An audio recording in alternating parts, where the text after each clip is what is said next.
On the day that the Prime Minister raised the issue of human rights with China's president, her government has expressed concern about the treatment of Muslims in China's western region of Xinjiang. The area has seen an unprecedented rise in police numbers and security controls.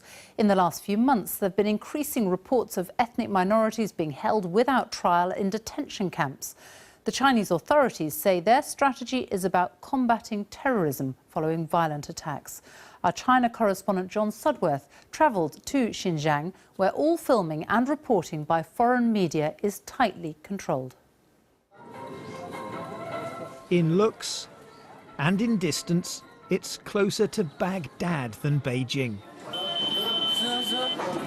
But this is China, its far western province of Xinjiang, and now the target of one of the world's most intense security crackdowns. The Uyghurs, a mainly Muslim minority, have a long history here. Today, fear is everywhere. Under the watchful eye of government minders, there's only ever one correct answer. I know nothing, he tells me. Life is good here. Moments later, armed police show up. This is the China visiting prime ministers never get to see.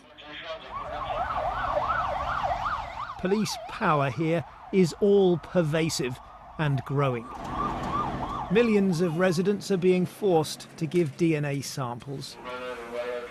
Mobile phones are searched for sensitive religious content using handheld plug-in devices. And for those suspected of even the mildest disloyalty to Beijing, there's now a network of secretive detention camps in which thousands of Uyghurs have been locked up without trial. Close to what we believe is one of them, we're stopped from filming.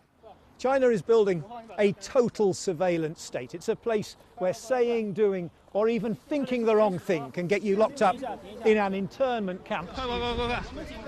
And as you can see, it's a place where foreign journalists are certainly not welcome. Wherever we go in Xinjiang, we're constantly hassled, detained, monitored and followed. Like thousands of Uyghurs, Abdurrahman Hassan has fled to Turkey. He thought his wife and mother would be safe at home. He's since heard, he says, that they've been taken to the camps. From early morning till late evening, she's only allowed to sit on a hard chair. My poor mother has to endure this punishment every day. My wife's only crime was to be born a Uyghur, and because of that, she lives in a re-education camp where she has to sleep on the ground. I don't know whether they are alive or dead. I can't bear it anymore. I would rather they were executed than abused to death by the Chinese government. He says he has no idea what's happened to his children. Today, the British government raised its concerns about the treatment of Muslims here, including restrictions on religious practice.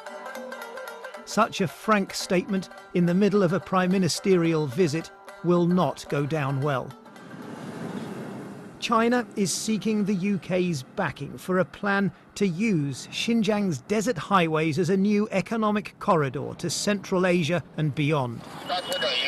It insists the threat of Islamic terrorism, with a number of attacks in recent years, is a real one. Can I ask you some questions? Is it difficult to answer questions?